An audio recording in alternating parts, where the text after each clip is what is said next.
It's an emergency View from the West podcast. Mitch, we got teams changing conferences. We got coaches in new places. We got so much going on. We had to jump on and record.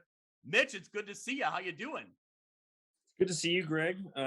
Certainly, we weren't expecting a quiet off season, and this week's news has plenty of updates. So we always talk about having job security doing this podcast, and this week is a good indicator of that. That's right. Well, there's so much news to talk about. The breaking news. We brought in some guests. Let's hit the open, then we'll get right into it. Talking Illinois high school football. If your goals are as high as you talk about, tonight's the night you go out and just take one more step. It's a view from the West. And it starts right now!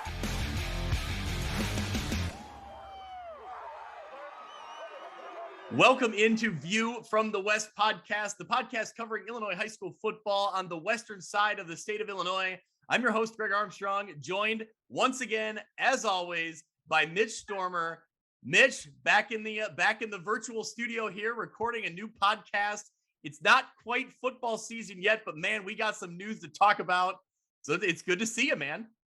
Yeah, I mean, with all of the things happening in football, really not just in high school football, but across any level, right? There's really no off season anymore. There's always going to be something going on, something in the works, news coming out. So this time it's us, and we got plenty to talk about. That's right. Well, so much news. We're not doing it alone here. We're not breaking it down by ourselves. We brought in some guests. Our listeners are familiar with Kyle Kampmeyer from NUICfootball.com. Kyle, we got some news we're going to get into at the Northwest Upstate Illini, so we got to bring you in. You're busy in baseball season, but you're taking a few minutes to join us. I appreciate it. Yeah, it's always fun to jump on a podcast. You know this. I wouldn't miss this for the world. Awesome. I love it.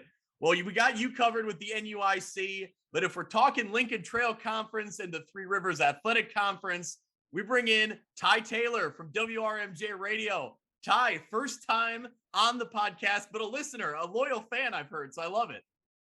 Yeah, I'm very honored to be here, Greg. Thanks for having me on. And yeah, it's a great, show every week, especially during the season. I always listen to both episodes. It helps me get ready for like the game that I'm doing Friday night or Saturday afternoon or whatever. So love listening and excited to be here. Well, hey, you had me on your Pigskin Preview playoff show last year on WRMJ Radio, so I return the favor and bring you in here. Well, let's jump right into it. Mitch, we got breaking news involving your alma mater, the Morrison Mustangs. The school board meeting was last night. It has been approved. The Morrison Mustangs are going to the Northwest Upstate Illini. Mitch, you've been around Morrison a long time. You're very familiar with Morrison program. Is it weird to hear them not going to be in the Three Rivers? Yeah, it is. It's kind of one of those things that's excitingly bittersweet, right? You're saying goodbye to a lot of history. Morrison, not just in football, certainly they have the 2 state titles. In football, a lot more history and a lot more success beyond that. But just looking at athletic wide, regional titles, conference titles, wherever it may be, in quite a few sports. So they're going to be bringing a lot of tradition out of the Three Rivers and into the NUIC. So again, it's bittersweet to leave a lot of the history there behind, but the change is good. And I think for Morrison's sake, and we'll get into this here a little bit tonight, this is a great move. This is a great move for Morrison from an enrollment standpoint, from a geographical standpoint, from a competitive standpoint. Certainly we get some rivalries back. We get some familiar opponents back.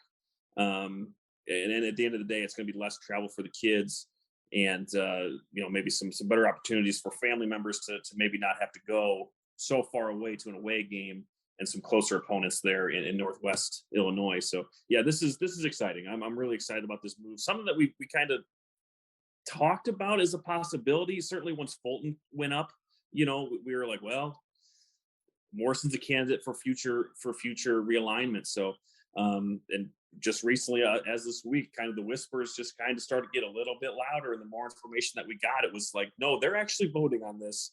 And we sources confirmed beforehand, and certainly the meeting last night, that this is going forward starting in 2024. And I couldn't be more excited about it. Yeah, it is really exciting. Like you said, for all the reasons, I think it's a great fit.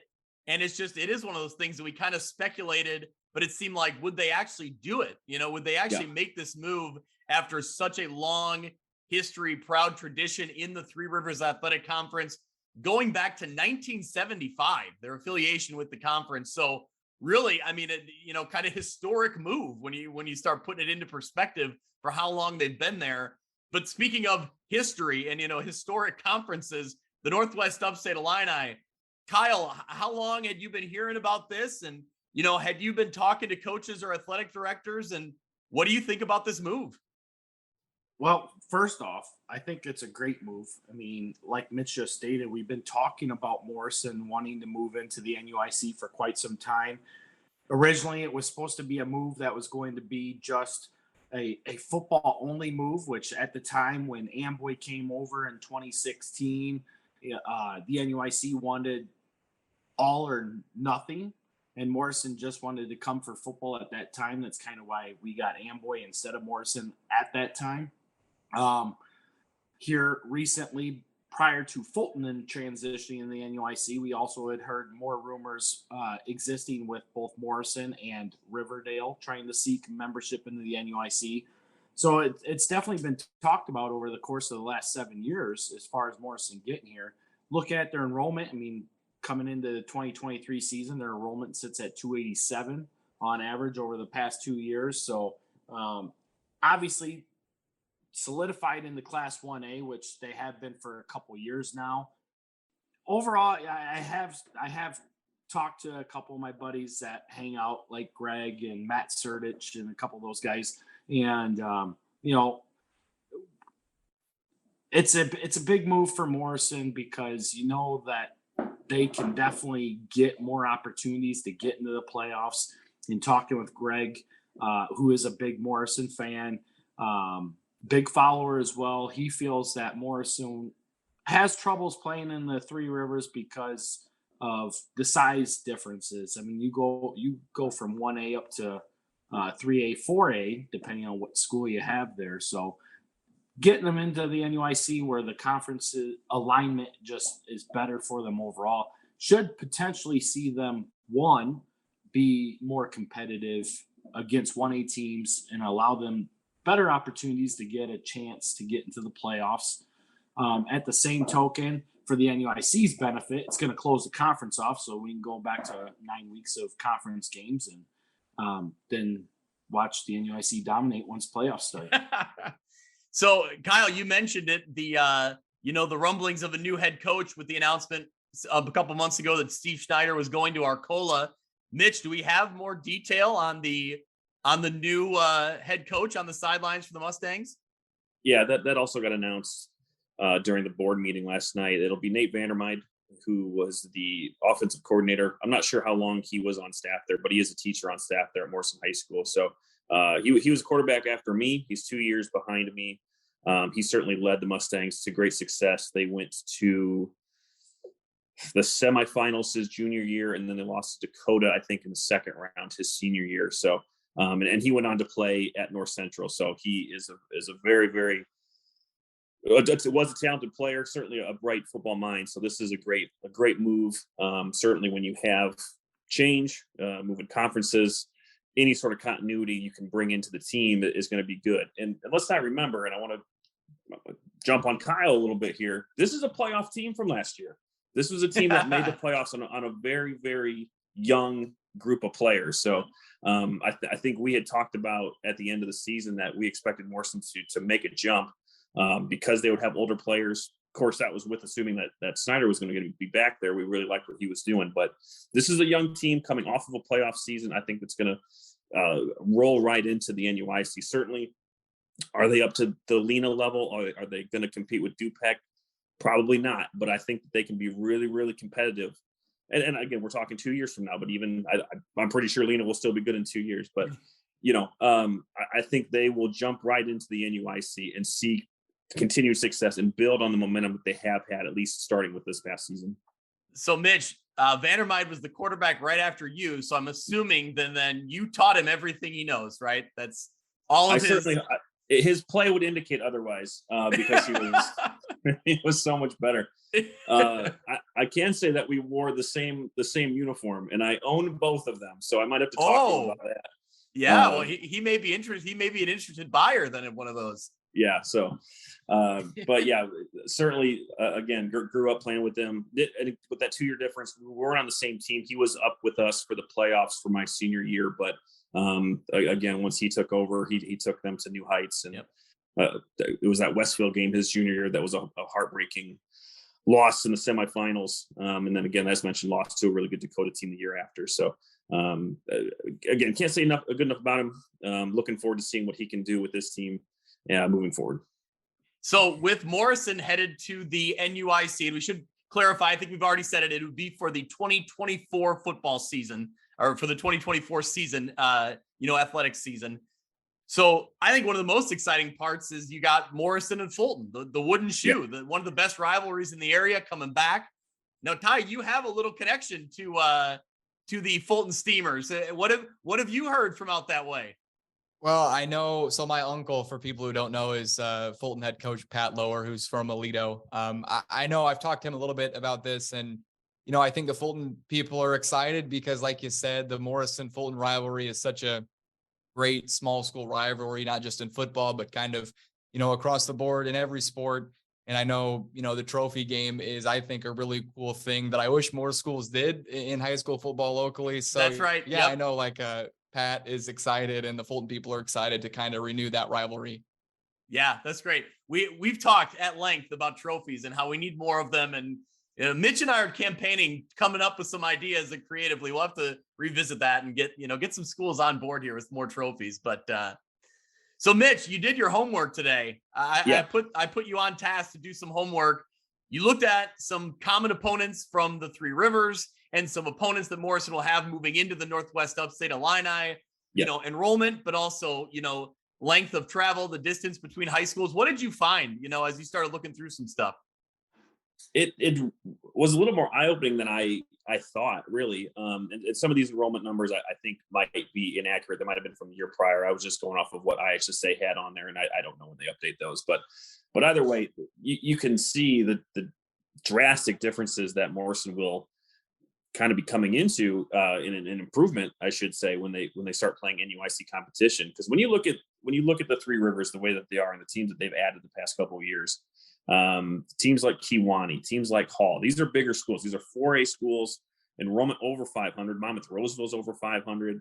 Again, the Morrison enrollment, I think Kyle mentioned, was 286. So you're talking about teams that are double the enrollment playing in the same conference. And not only that, you're talking Spring Valley Hall is 71 miles away from Morrison High School. Monmouth Roseville is 90 miles away from Morrison High School. Princeton, 56. Mendota, 55. St. Bede's, 74. Certainly St. Bede's leaving, but just as an example. Yeah. Even Rock Ridge seems a lot closer, 67 miles. So, certainly you're close with Newman and Erie. Yeah. Certainly. But everyone else, there was only one team under 30 miles, and that was Riverdale. Well, now looking. I was going to say, and when you start looking through that list, before you get into the NUIC and kind of the enrollments and the distances, when you start looking through that list of Three Rivers teams, with Fulton being out of the mix, really it's like Newman and Erie Prophetstown and Riverdale to a certain extent. Those are the only traditional Three Rivers rivals that were in the conference. Most of your football schedule was not going to be some of those traditional rivals that you had year in and year out that you considered like a Three Rivers matchup. Right. So I think at that point, it kind of indicates maybe it is time to move along. Right. The conference looks completely different than from when you mentioned when it started in 75, certainly when I played in 05. You've seen teams like Amboy move on to 8-man. You've seen teams like Fulton move up to the NUIC. So, it looks completely different. So even looking at the NUIC teams now, I played against Dakota, I played against Fulton, I played against EPC, I played against West Carroll, I played against Stockton. So these are more traditional teams that we've seen Morrison play in the past. So it all fits back into a great fit for them moving forward. And as we talked about with miles and enrollments, when you look at the NUIC and the distance between those schools to Morrison High School, you see a lot better fit A lot of schools here in the 200s for enrollment, DuPec being the highest in the 400s. But distance-wise, the furthest they're going to go is up to that Rockford area to get to DuPec, 67 miles. But you're talking Fulton back in, that's 12 miles. You've got EPC at 30, West Carroll, Stockton, all those teams kind of in that Highway 78 right there. It just becomes a lot better regional. That might be the incorrect term, but you just see better travel arrangements for these schools. It's not just for football; it's for every sport. So yeah, this again, it's a terrific move for Morrison for more than one reason. But I think when you look at enrollment, when you look at the distance, and when you look at just from a competitive standpoint, it's a home run. Yeah, well, I mean, when you start looking at on field, especially when it comes to football, I think that even in Morrison's most talented years, the last few years, maybe this past season was the most talent they've had on the field. They're still going up against schools that are, the depth is so much, they're so much deeper, roster wise. When you start talking about a Kewanee team or a Mendota team, you're just, it's hard for a Morrison team, no matter how much talent you have up, in their front, in their first line, they don't have the depth. And so this really does kind of level the playing field when you're looking at, similar size schools. Now, that being said, it doesn't, I don't believe, get any easier. Going to the Northwest Upstate Illini is the best 1A conference, the best small school conference in the state of Illinois. So they're going to be challenged, but at least the challenge isn't coming with just a lack of depth. The challenge will come in the talent. And I think that's a problem that you take a head on as, as a head coach or as a player. Don't you think, Kyle, when you look at kind of the difference in the conferences? Oh, most definitely. I mean, I didn't want to spin it on you, but I mean, Mendota came up here to play DuPec and got annihilated in the playoffs the one year. Well, that's true. Yeah. I mean, I guess the better example would have been Princeton or Monmouth Roseville or absolutely. Kewanee. Right. Yeah. Yes, Mendota is a bigger school, and I mean, let's face it. These bigger schools moving in the TRAC has really told schools like Morrison and Fulton and Amboy, hey, we don't want you here anymore. We want to go bigger. And that's how they feel about it. They're like, well, if we're only going to keep adding 3A and 4A schools, where do we go? Well, we go where somebody wants us, and hey, let's go see the NUIC. Yeah.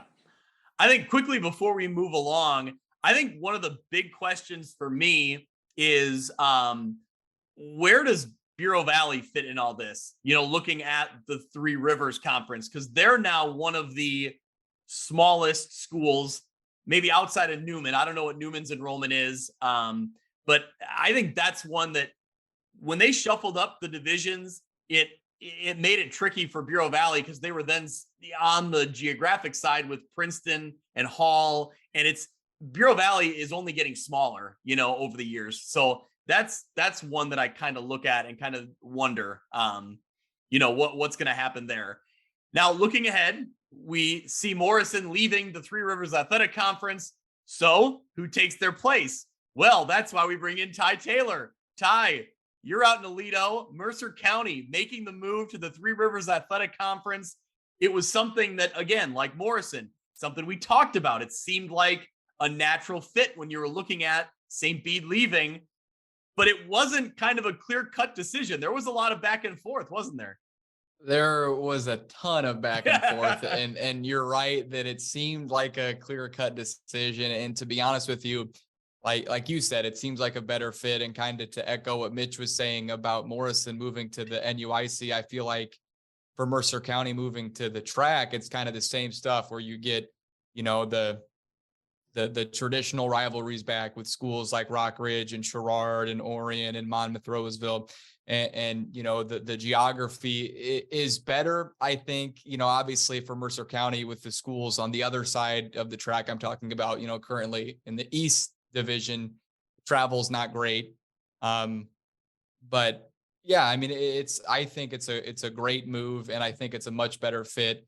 And talking about the back and forth, for me, I was kind of stumped on why there was even a discussion. I thought, okay, Mercer County gets the invite from the TRAC, and this is obviously where we should be, where we want to be. Let's do it, not just geography wise, but enrollment wise. Mercer County is the biggest school in the Lincoln Trail Conference. And on the football side of things, a lot of the schools they play, they're double the enrollment of. And then in basketball, when some of those schools aren't co-op, a couple of the LTC schools, Mercer County is over triple the size of. And, I know for Mercer County, and again, so I'm a 2016 Mercer County graduate, and I know some of the people with Mercer County don't, want to hear this, but they've really struggled to find success in the postseason across the board and everything. And I think part of the reason for that is because they're playing, down a classification enrollment basically the whole season. And then when you get to the postseason, they're playing up from what they're used to. And they've had some really talented teams. In football, they had a really talented group this year. In boys basketball, a really talented group, athletic wise, skill wise. And, both seasons this year, they got to the postseason, they went 0-1. So I think moving to the TRAC will help them. And obviously, I think there might be a little bit of growing pains first, getting used to kind of stepping up. And now, 9 weeks, you have to bring it 9 weeks. You're not going to have some of these matchups where, and I don't mean any disrespect to some of the Lincoln Trail schools, but over the years for Mercer County, there's been, 2, 3, sometimes 4 games where, in the football season, you walk on the field and you're going to win no matter what you do. And that's not going to be a thing that is there for them anymore. And I think part of the reason was, a little hesitancy with, maybe the competition increase, but a lot of the back and forth came on the travel where, obviously if what they've been talking about is what they're going to end up going with division wise, Mercer County, would end up playing a school like Mendota, which is, 2+ hours away for them. And not just in football, but they'd have to play a crossover with them in every other sport. So every other year you'd be making that trip, probably on a weeknight for volleyball kids or basketball kids or baseball, softball, kind of down the line.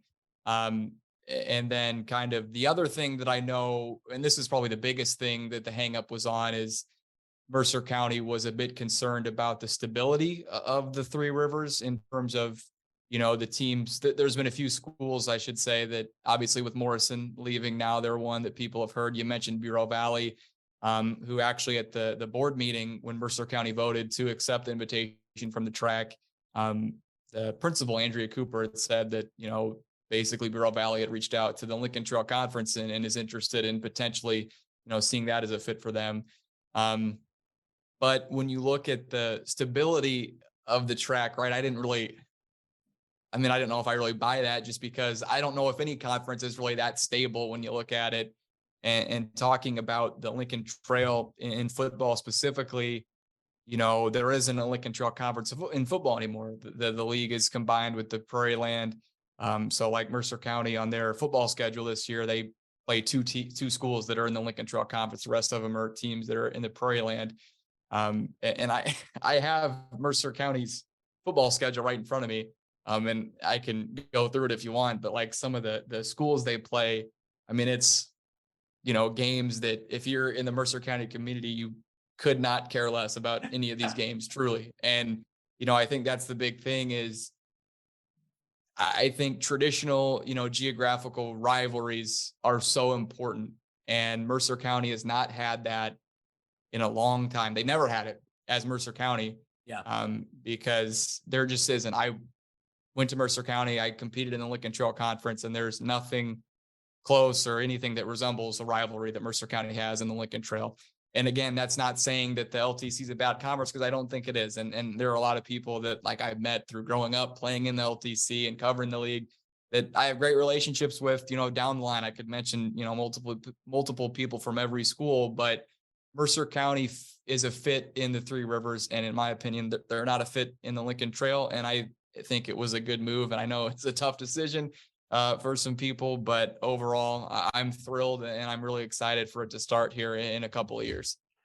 I will say, looking at the, the stability aspect, up until this year with the football changes that are coming, the Lincoln Trail has been pretty stable. I mean, when you look at kind of when they formed outside of the West Prairie Trail, which was kind of that like super football conference for a while, but going back farther than that, like the actual Lincoln Trail, has been pretty stable over the years.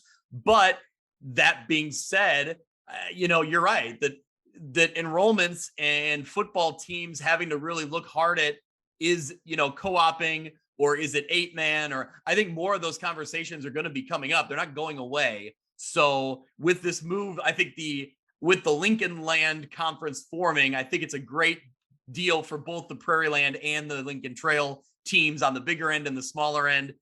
But overall, you're right that going to the Three Rivers makes sense because Mercer County hasn't had a true rival. I've been in the area since 2005, and I knew people from Aledo. I'll give a shout out to Nick Bull, who's a proud Aledo Green Dragon from back in the day. And I heard his stories about Aledo Rock Ridge rivalry, and I've never really seen that. I know of it, but I've never really seen it, and so that's exciting that that's back. Yeah. And quickly just touching on the stability of the Lincoln Trail. Now you're right. And I don't think any of those schools are looking to leave the LTC, or obviously, looking at the track, there are a few schools that obviously Morrison and Bureau Valley potentially looking, but, and speaking mainly just about football with the Lincoln Trail, you've seen West Central, Ridgewood, Galva, they play 8-man football now. And I think there are more schools in the LTC that I think, you look at the success that West Central has had winning a state title. Ridgewood, going from when they go to 8-man, they had an 8-1 year. I think they got to the quarterfinals. And I think just like you said, for schools that size, depth wise, it just is really hard to put an 11-man football team together and succeed. So, I mean, this is not, anything I've heard, but I just, wouldn't be surprised 5 years down the line if there are more Lincoln Trail schools that are, or, some of the smaller Prairie Land schools that are playing 8-man football. But yeah, speaking about, the Mercer County, Rock Ridge, Mercer County, Sherrard, Orion, Monmouth, Roseville rivalries. Now, the last time Mercer County and Rock Ridge would have played in football, it would have been the second round of the 2013 playoffs. And I might be misremembering, but I believe that game, it was Mercer County was the defending state champion. This is my sophomore year. So we were the defending state champions, and we played Rock Ridge in the second round at home. And I think we were the number 1 and 2 ranked teams in the state coming into that game. Could be. I don't know. I know we lost in week 9 that year to N1 Weathersfield, and then beat them in the first round of the playoffs to set up the game with Rock Ridge. But anyway, that game, I potentially, again, I'm, 24, so I haven't been around forever, but by far, that is the biggest crowd I've ever seen at a game at George Pratt Memorial Field when Mercer County played Rock Ridge in 2013 in the second round of the playoffs. It's a classic game. It went, double overtime. It's a game I think everybody remembers, maybe the most memorable game ever played on that field. And obviously, a playoff game that goes double overtime is going to be really special no matter what it is. But that game felt a lot bigger because it was Mercer County and Rock Ridge playing. And, and just kind of down the line, and I know this is a football podcast, right? But, so I have 3 younger sisters, and I think this story kind of goes to my point. So my youngest sister, Tegan, she's in 7th grade, and she had her 7th grade girls basketball team had a great year, and they played in the IESA regional championship game. They played Sherrard in the regional championship, and you would not believe the crowd at that game. It was at the junior high gym at Rock Ridge. I mean, there was not a seat to be had. I remember my dad told me the story because I wasn't there, but one of the officials walked out and he knew my dad. And he said to him, he's like, so this is the 7th grade girls basketball game. Yeah. My dad said to him, he goes, yeah, this is Mercer County and Sherrard playing. Yeah. And, it was a crazy game, and Mercer County ends up winning by 1 point. And, the next time I saw my sister, she was telling me about it, in the locker room after the game, and the kids were really excited, and she's showing me videos, and they're, chanting, we just beat Sherrard. We just beat Sherrard. Right. And so like comparing that to Anawan, right? Great girls basketball program. But if they beat them, they're not in the locker room chanting, we just beat Anawan, because it doesn't mean as much. It means more because it's Sherrard, and they're the geographical rival. They're the traditional rival. And those kids, they're 7th grade, 13, 12-year-old girls, and they get that. And it was a big deal that they beat Sherrard. And that's something Mercer County hasn't had, you know, and again, that's what it's about, is playing the schools you grow up with. Because another thing that we talk about a lot is like the junior high conference Mercer County is in is the Prairie Land. Yep. And that conference is Mercer County, Rock Ridge, Sherrard, Monmouth, Roseville, Orion, Knoxville, and then Kewanee Central. And I asked people, you know, when this debate was going on, I'm like, would Mercer County ever leave the Prairie Land Junior High Conference to join the Lincoln Trail Junior High Conference? No, they wouldn't, because it doesn't make any sense. You know, those are the schools they should be competing with in everything every year. And I'm just, you know, really glad that that was the decision they made. And like I said earlier, just I think it was the best decision they could have made. And I'm really happy for most of all the kids, because they're going to get to really experience some great environments and atmospheres through the year, whatever sport, football, volleyball, basketball, baseball, everything. Yeah, well, I have no, no word on if it's going to be changed to the Olympic Conference again. But man, your dad's been campaigning for this for years to bring back the Olympic, and we're getting there. We're getting closer to that. Yeah, he has, and that's the thing, you know. And I know, you know, it's not the Olympic Conference anymore, and it's the track. But for Mercer County, again, those are the schools that people want to see them play. And like, you know, since I've started doing this and covering games and stuff, the two most frequent questions that I get asked from people, you know, with Mercer County are: one, why aren't we playing Rock Ridge? Two, why aren't we playing Sherrard? And I'm like, well, because some poor decisions were made when I was like 6, you know. But they've righted a wrong, you know. And for me, again, when you're Mercer County and you look and there's a conference that Sherrard, Rock Ridge, Orion, and Monmouth, Roseville are all in, you should be there too. And I'd say the same thing if Rock Ridge was in a different league than all those schools. I'd say, you know, Rock Ridge, you're in the wrong league. You need to get in this one where the traditional rivals are at. And yeah, I'm just really excited. And I really can't wait for it to start. I think it's a great addition for the track. And I'd be interested to kind of know, just like, you know, from the outside-ish perspective that you guys have, like when the talks were going and when they were going to vote on it, did you think they were going to accept it? And did you feel like they were a better fit in the track or the LTC?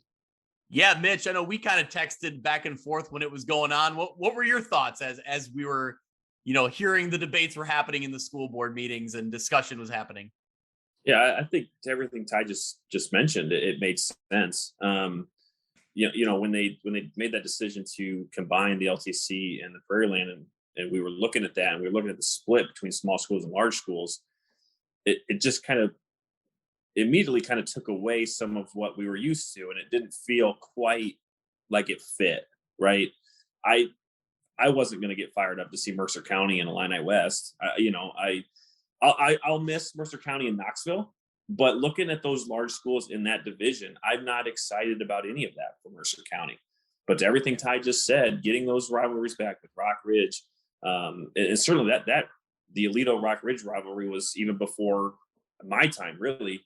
I don't remember when Alito disbanded. I remember a playoff game in '99, but I don't remember when they went to Mercer County. But just again, those traditional rivalries, getting those back makes much more sense to me. So when those conversations were having, like, oh, maybe, you know, those whispers, oh, maybe Mercer County's going to join the track, I thought it made complete sense. It still does. And I'm looking forward to it. Yeah, Kyle, what are your thoughts on the changing landscape that we see here? Well, I mean, you take a look at everything that's going on, and when I look at it, I look at competition-wise, and, you know, the Lincoln Trail was a very competitive conference for quite a while, and it started to deplete after the 2019 season. I mean, look, you take a look at like Stark County. Stark County was in 23 straight playoff appearances, and they've been struggling ever since they missed the playoffs. Anwan Weathersfield had a couple great runs there, and then that ended after that great senior class lost in the semifinals to Lena Winslow. You take a look at the Prairie Land, and I can't tell you of any team I've really been like, oh my gosh, we got to be afraid of the Prairie Land Conference. I mean, they've never really been a conference that's put up a huge run of games and you take a look at a lot of those teams in there and you're like, oh yeah, you're going to get an 8-1 out of the Prairie Land and they're going to be one and done. I mean, so it just speaks to the volume of lack of competition, so to speak, coming from those conferences. Not saying that they're not good teams, they're just not at the level of the higher echelon teams in the divisions. And I think that pulling those mergers together is going to help build more competition. It goes back to the old adage that iron sharpens iron. So you got to find the good teams that are going to punish you to help you raise your level of expectation to be able to play at that level at the same time. But overall, for the sake of competition, I think it's a great thing, because you have to be able to open the doors to provide better competition. Yeah, I think it seems like it's Morrison is going to the NUIC and Mercer County going to the Three Rivers are almost for the exact like opposite reasons. I mean, similar reasons, but in different, perspectives, where Morrison is looking for the better fit in a smaller conference and Mercer County is looking for the better fit in a little bit of a bigger conference. Because I think that unlike Morrison, where they were seeing teams with more depth, I think Mercer County for years kind of benefited from the depth in football, where, they were winning some games, maybe because at the end of the game, they were grinding some teams down because they were deeper. Do you think that's the case, Ty, over the years that, certainly Mercer County's had talent, but there were some years where maybe they were winning games in the end, they were able to hold on because they were deeper, they were fresh.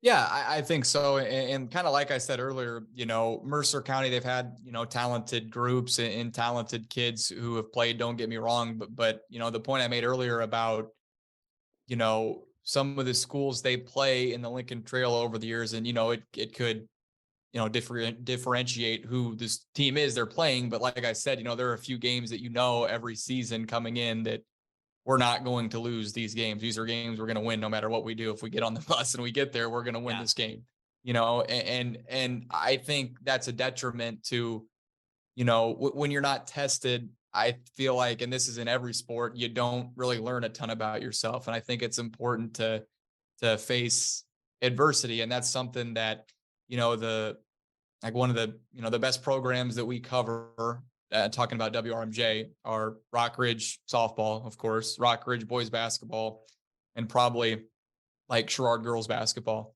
And what those three coaches, Coach Say, who's leaving to go to UT, by the way. Yeah. Congrats, Coach Say, on the new job. And Coach Nelson with the softball team at Rock Ridge, and Coach Swanson with girls basketball at Sherrard, they all kind of say the same thing, is like, in order for us to make these postseason runs that we go on, we need to suffer some of these losses and play some of these really good teams so we can learn, more about us.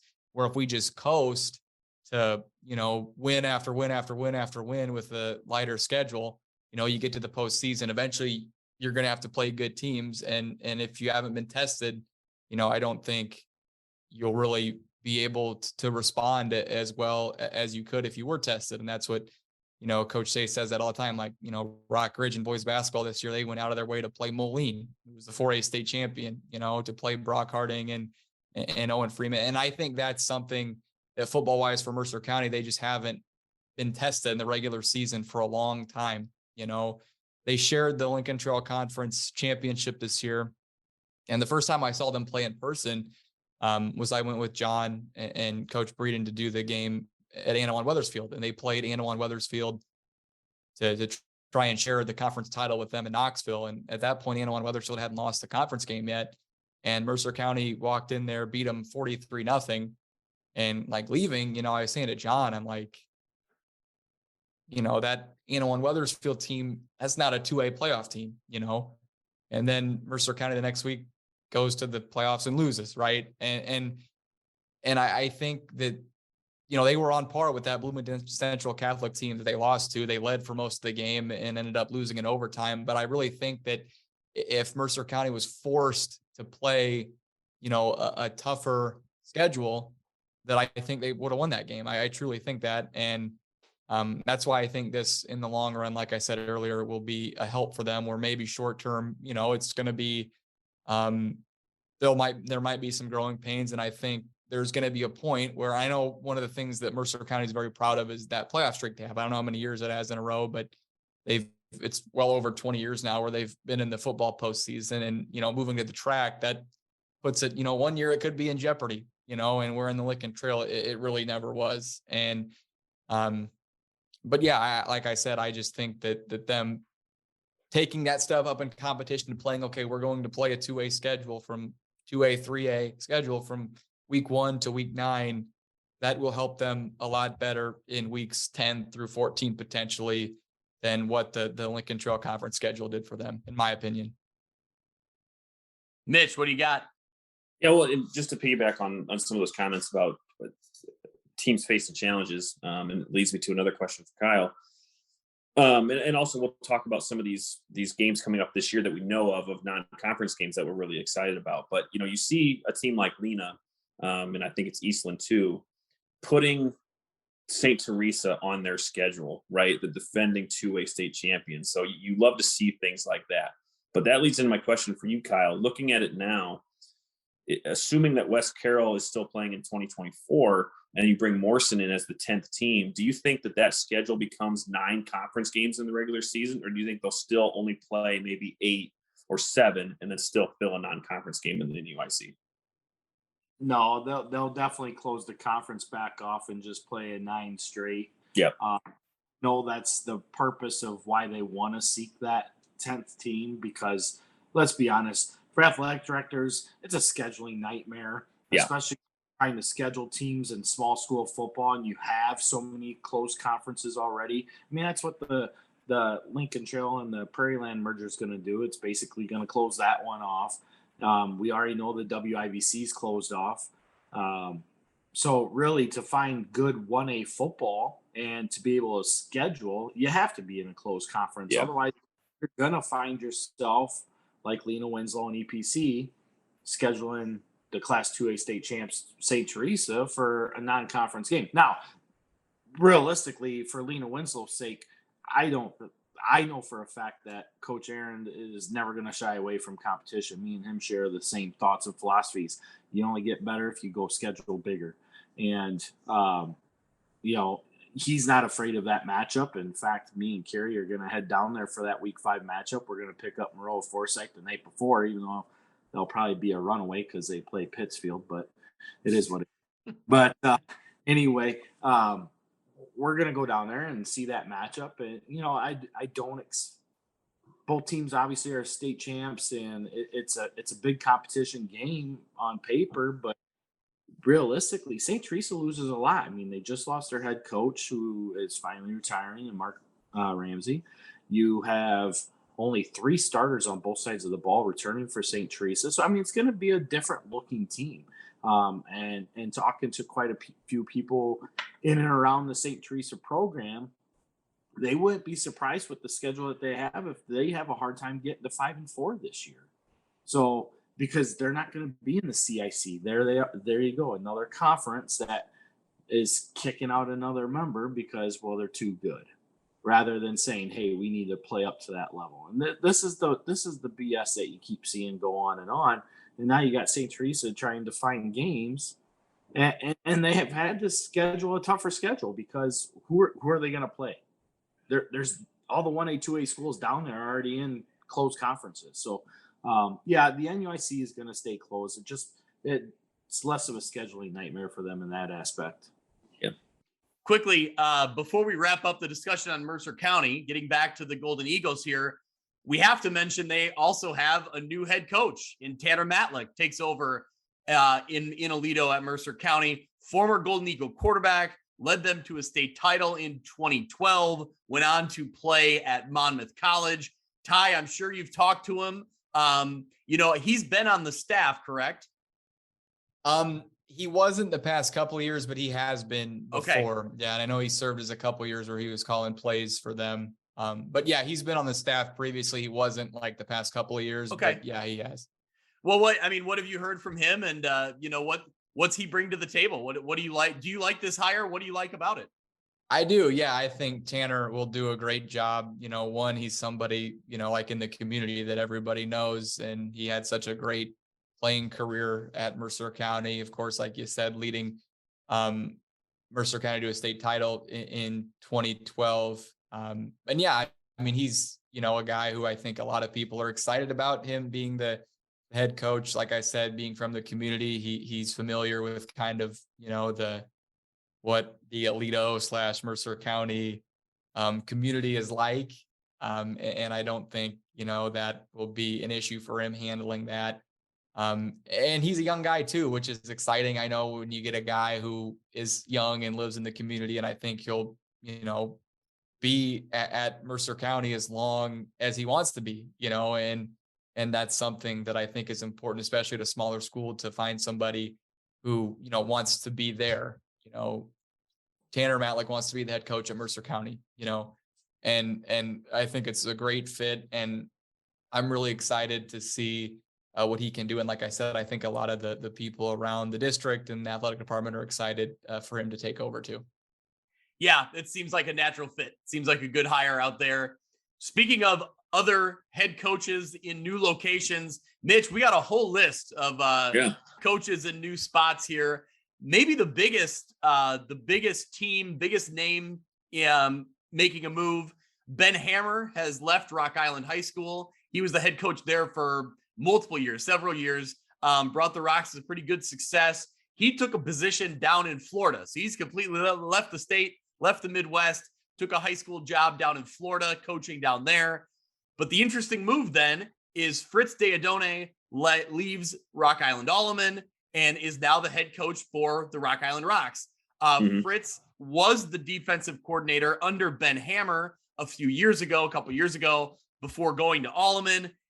And I actually just spoke with Fritz this week at St. Ambrose. We both work at St. Ambrose. So I ran into him on campus, and, he talked about being really comfortable there in Rock Island because he's worked with a lot of this staff that was there from his previous stint. So that certainly helps getting that comfort, right there as he moves in and gets acclimated back to Rock Island. But I don't know, Mitch, what are your thoughts on this hire? It's obviously interesting move going from one Big Six school to the other.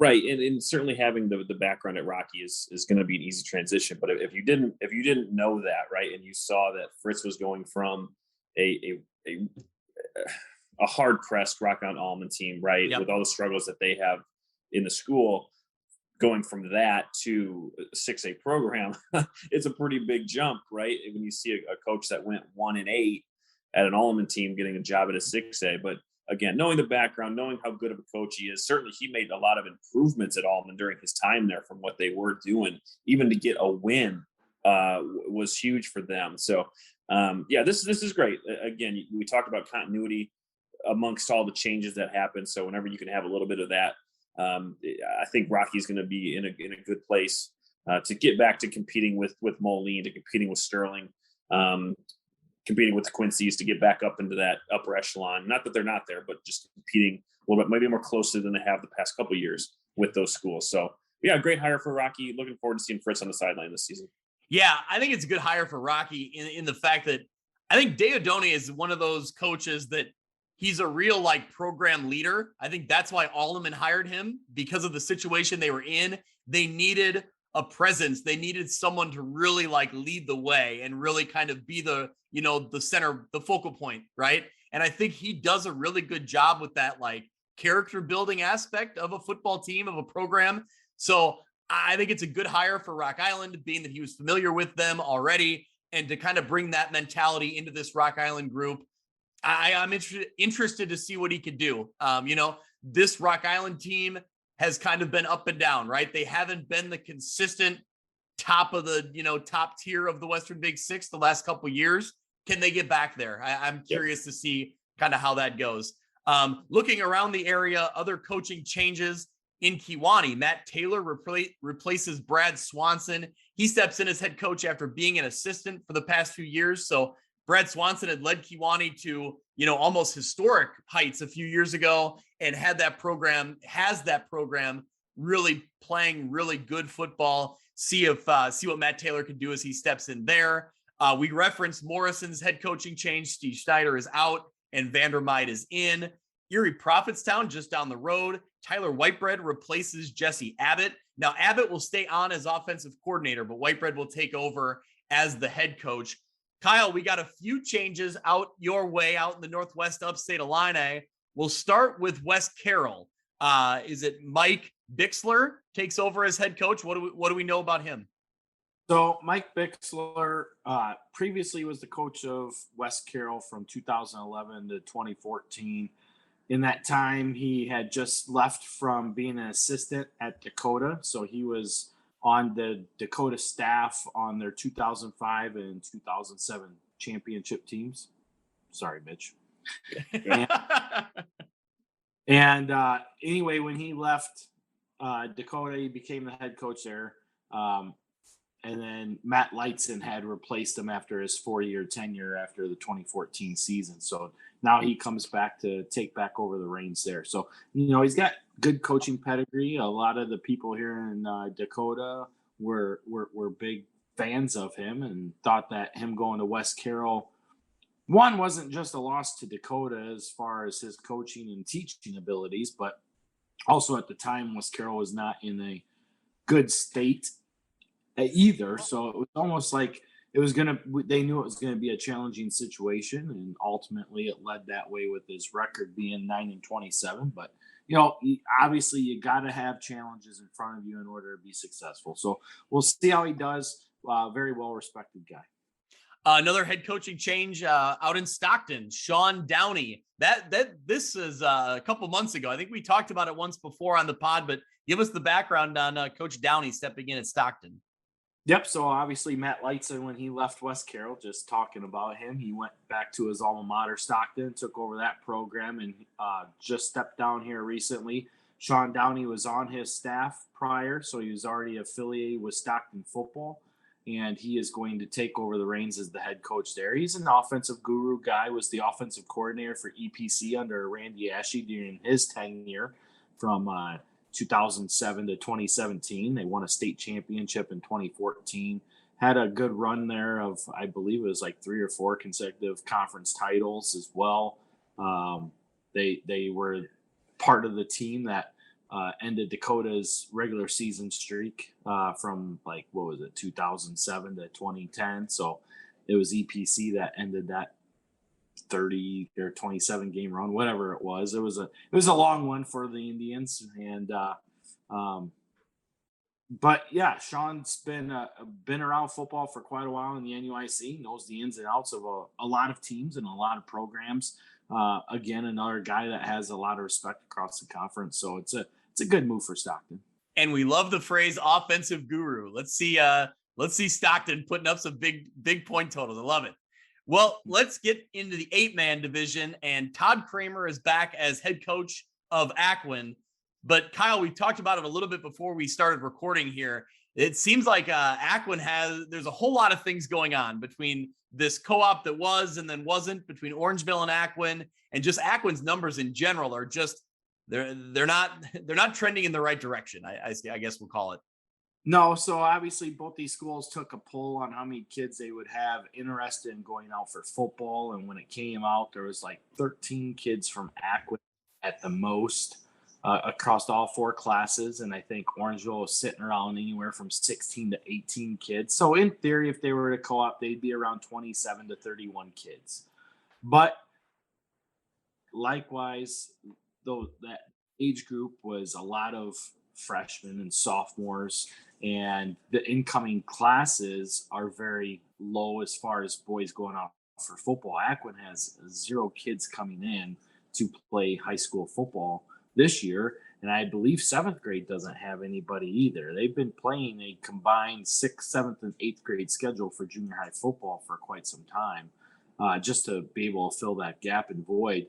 But you're taking a look at multiple things. So obviously they were trying to do the right thing. They approached the boards for IAFA to get the co-op going, and they were told that they couldn't do it because they were told the deadlines on everything, and they submitted the approval after the said deadline.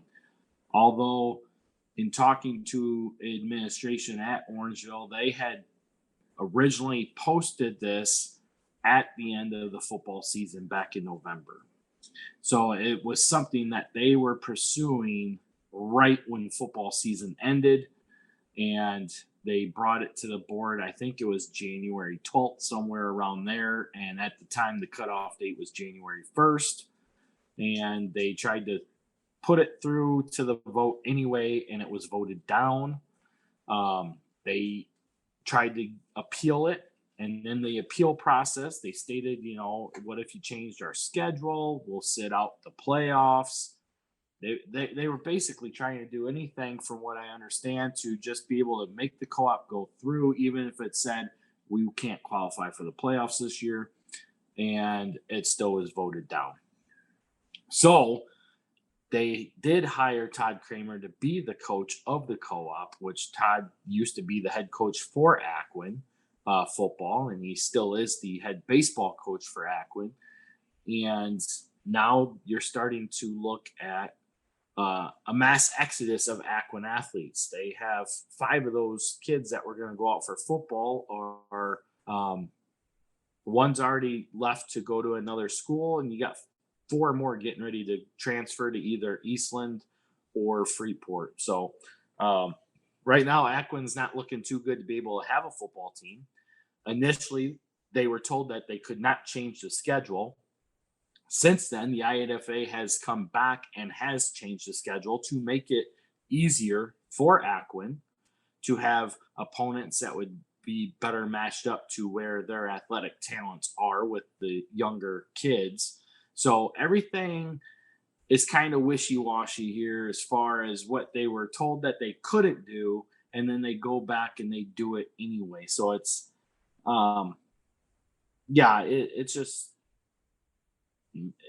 it's a quagmire, really. It's a lot of crap going on that it's hard to figure out what's going on. And Orangeville doesn't have a coach yet. And if Aquin doesn't have a team, where does Coach Kramer go there? And it's one of those that has to get figured out, and they're going to have to do something one way or another. Yeah, and it's unfortunate for both programs. I mean, obviously, Aquin has been great over the years. Orangeville was in the state championship game of 8-man football a few years ago. So, programs that have had some success recently and over the years, to see them struggling like this, significant struggles with numbers is, it's hard to see at any program. So we'll certainly be following along with that. And speaking of struggling with numbers, we've talked in previous podcasts that Alleman is announced they are sitting out again the 2023 season, which really throws a wrench into the plans of the Western Big Six. I know we've heard some non-conference games that have been announced. We'll talk about those in a second, but several teams I don't think have found an opponent yet. So it's never easy when this sort of thing happens. We hope that Alleman can get back to playing in Western Big Six football year in and year out. I think the conference is better when you just have that extra, that extra team in there. Obviously, just with the history behind the Western Big Six, it's better to have Alleman involved. On the opposite end, some optimistic news out of the Three Rivers Conference.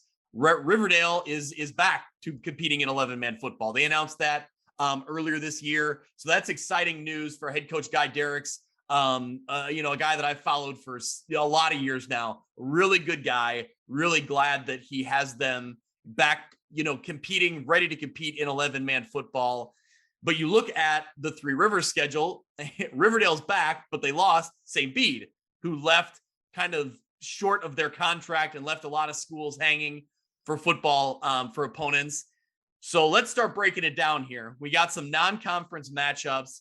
Ty, you mentioned one of them earlier, Mercer County at St. Bede. So that's kind of an interesting one that, a matchup we haven't seen in a long time. You also have Mendota at Geneseo. So that crossover between the Three Rivers and the Western Big Six becomes a good fit. You have 2, what I would call marquee matchups, though, out of that Three Rivers Western Big Six. Sterling at Princeton and Newman at Rock Island. So I'll open it up. Ty, I'll start with you. Talk about these matchups. I mean, it's out of unfortunate circumstances, but man, these are fun. Yeah, I mean, like when you talk about The one I'm really excited about is like Sterling and Princeton. I think that's an amazing matchup that you never really get a chance to see with two programs who are pretty storied, especially recently. That's an exciting game. Newman Rock Island is really cool. I mean, that's a matchup you probably thought you'd never see, and getting a chance to see that. I know the storied history that Newman has in football. It's really cool to see them get a crack at a program like Rock Island. And yeah, the Mercer County St. Bede one is interesting too. Part of the reason is because, initially when the Mercer County track talk started, one of the things was like, oh, we can't. Well, what about St. Bede? That's such a long trip. And it's like, well, wait a minute, you're playing them anyway. So what do you mean it's a long trip?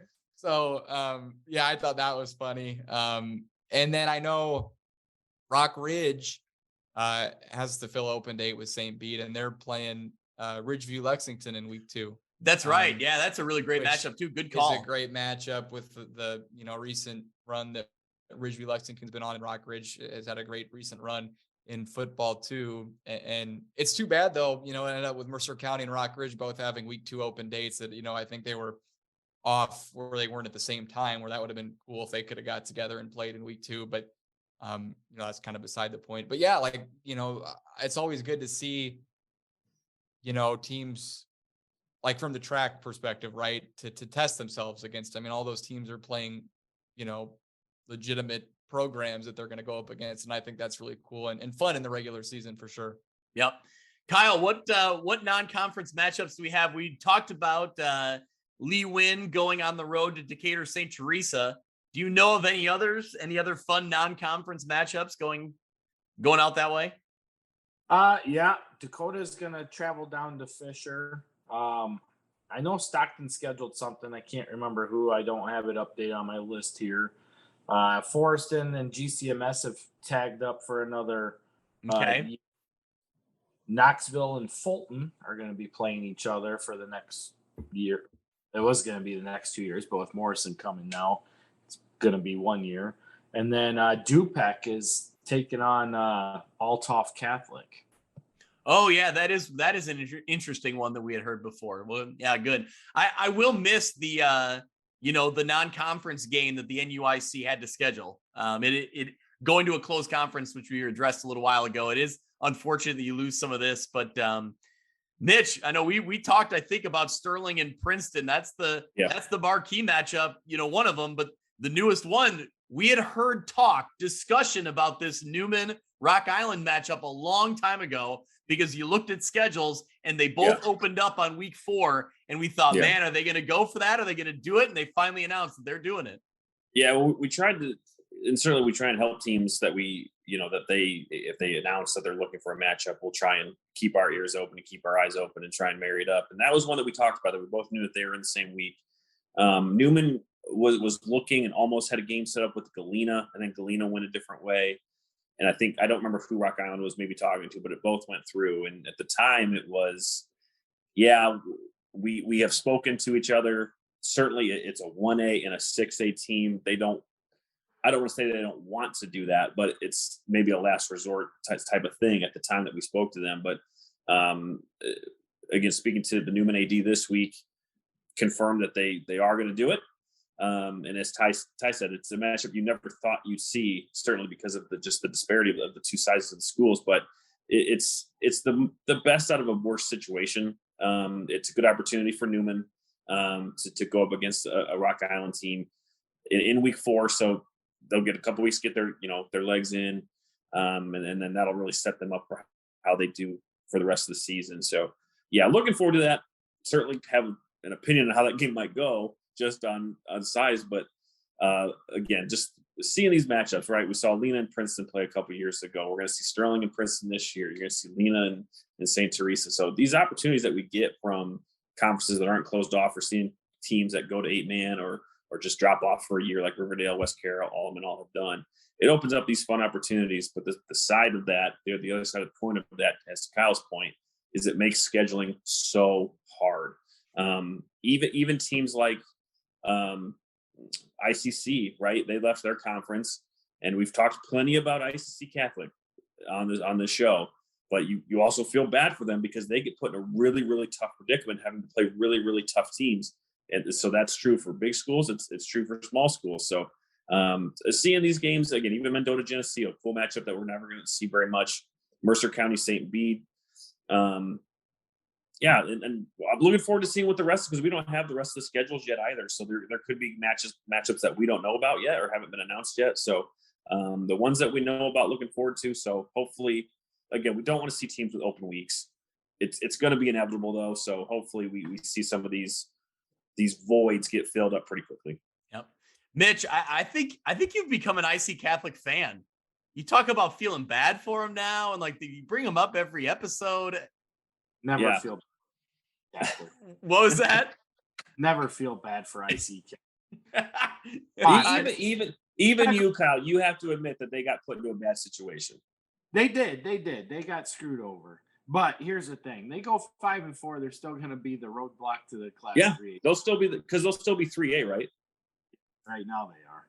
Yeah, so they'll still be a favorite even if they get in at 5-4. They'll still be a favorite as 16 seed. So it doesn't matter.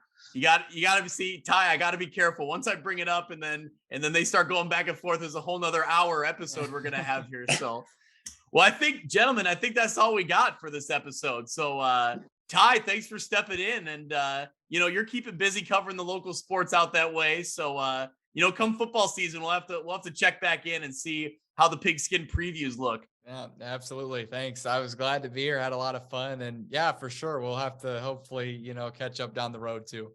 Perfect. We'll be doing that. We'll be doing that before we know it. Why? That's what I was just gonna say. Yeah. To our listeners, follow along on View from West Pod on Twitter, and we'll keep you updated. But yeah, come this summer, we'll have some updates. Probably a podcast here or there, and then we'll start doing our previews. So, Kyle, when do you start doing notes? That comes in the summer after baseball season? Yeah, I'll probably start that right after the 4th of July. So there you go. I got baseball through the month of June yet with the American Legion and travel ball, and then I wrap up July 6th. So yeah, sometime in July here is when I'll start getting stuff prepped, and then the first week of August we'll start our countdown to kickoff. So when it comes to football, we remain completely unbiased, but on the podcast, we will officially say, go Dakota Indians. Best of luck in the regionals and in the upcoming postseason baseball. Well, thank you very much. I like where we're at right now. We weren't much to be thought of going in this season, but deep down we knew what we had, and it was just getting the kids to believe in it. They bought into our philosophies, and right now we're riding a pretty good high right now, and just wrapping up our conference championship for the first time in 11 years has been very exciting. And we know that we got one of the toughest draws in our region out of our subsection. We prepared for it, so definitely excited for what lies ahead next week. Sounds good. We will be following along for sure. Well, thank you everyone for being here. Thank you, for joining us, and thank you to everyone who listened in. Follow along at View from West Pod on Twitter. We'll keep you updated throughout the summer, and once we get later in the summer, like Kyle said, into July, we'll start doing our high school football previews. But that's it for now. Thank you so much, and we will see you down the road. That'll do it for this week's episode of View from the West. Thank you so much for listening. I encourage you to go out to Apple Podcasts or Podbean and subscribe so you can follow along, and downloads will come automatically every week. You can follow along on Twitter at View from West Pod. You can also email me if you're interested in being a sponsor, viewfromwestpod@gmail.com.